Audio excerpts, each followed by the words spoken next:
Palagi ko siyang napapanaginipan na kahit hindi ko siya iniisip ay bigla siyang nalabas sa panaginip ko. Napaka-loyal niya sa akin at never siyang nagloko. Ang problema lang talaga, napagod ako.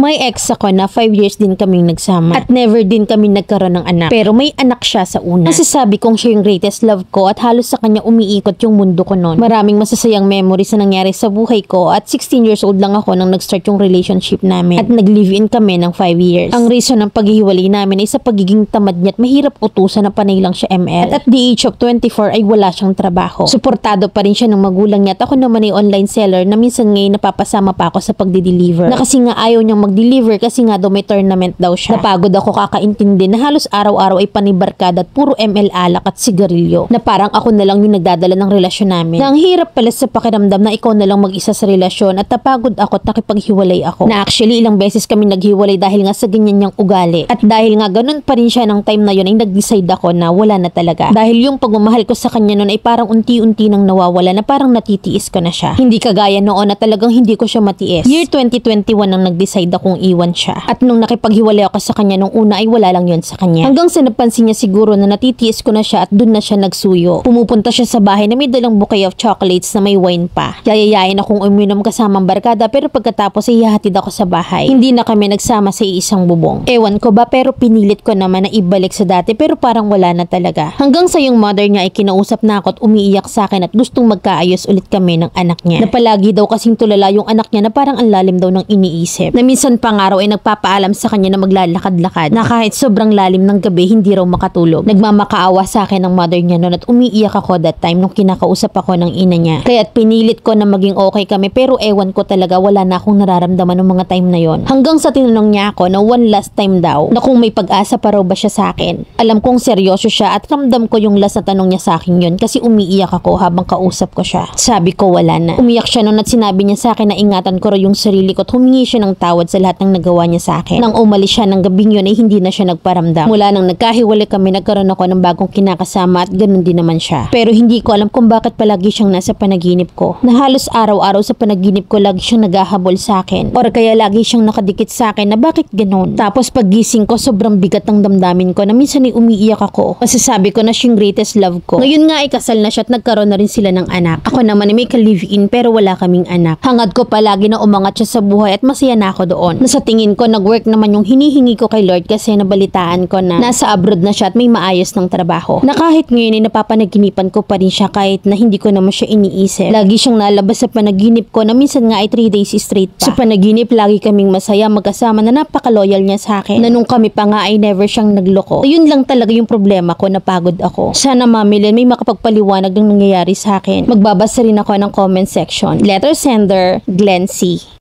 Alam mo kung bakit ka nagkakaganyan. Na wag na tayong magpaka-impokrita. Na kasi nga umasenso siya sa buhay. Na kapag abroad may anak at kasal sila na dapat sanay ikaw yun. Yun kasi yun. Na bakit ba kasi nakikibalita ka pa, bakit hindi ka makamove on ikaw tong nang iwan. Mag-focus ka kaya dyan sa bago mo, magpakasal kayo at ihiling mo kay Lord na umangat kayo sa buhay. Yun ang i-pray mo. Ayaw ka kasing tantanan yan sa panaginip kasi nga minumulto ka na. Sanay ako yun kung hindi lang ako napagod. Tapos na nga finish na nga. Kung yan baga same pa rin na walang direksyon sa buhay. Sa malamang na hindi at ipagpapasalamat mo pang iniwan mo. Ramdam na ramdam ko yung panghihinayang sa kwento mo Tama na, paawat ka, tapos na yung kwento nyo. Mag-move on ka, mag-focus ka sa kung anong meron ka ngayon. Paunlarin mo yung buhay mo, wag kang tulog nang hindi ka laging nananaginip. Na baka sa kinagaganyan mo maging kabit ka pa. Sige ka, ikaw rin.